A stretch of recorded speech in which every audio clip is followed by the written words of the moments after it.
سہ روزہ تربیتی سمر کیمپ اسلامک فقہ اکیڈمی انڈیا کی، اس کی دیگر تقریبات 17 کی مغرب سے اور 19 ستمبر 2 دن انشاءاللہ جاری رہیں گی۔ یہ سہ روزہ تربیتی سمر کیمپ اسلامک فقہ اکیڈمی انڈیا کی جانب سے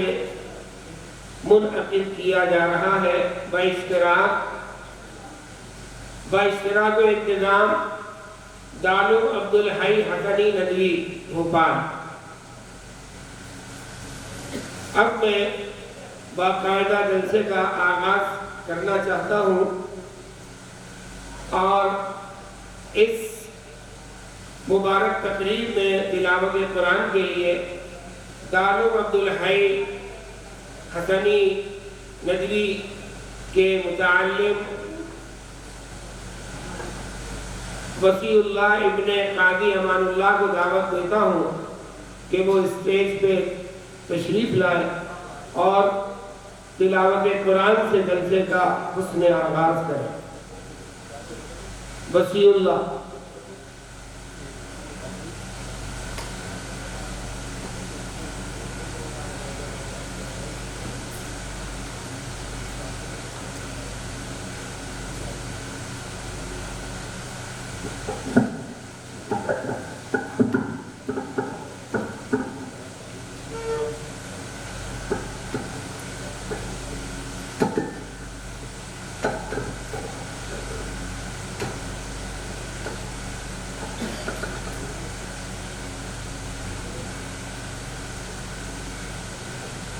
أعوذ بالله من الشيطان الرجيم بسم الله الرحمن الرحيم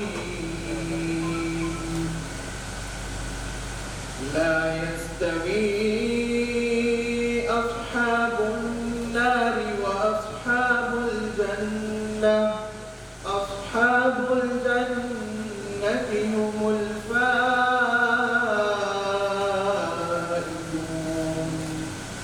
لو أنزلنا هذا القرآن على جبل لرأيته خاشعا متصدعا من خشية الله وتلك الأمثال نضربها للناس لعلهم يتفكرون هو الله الذي لا إله إلا هو عالم الغيب والشهادة هو الرحمن الرحيم هو الله الذي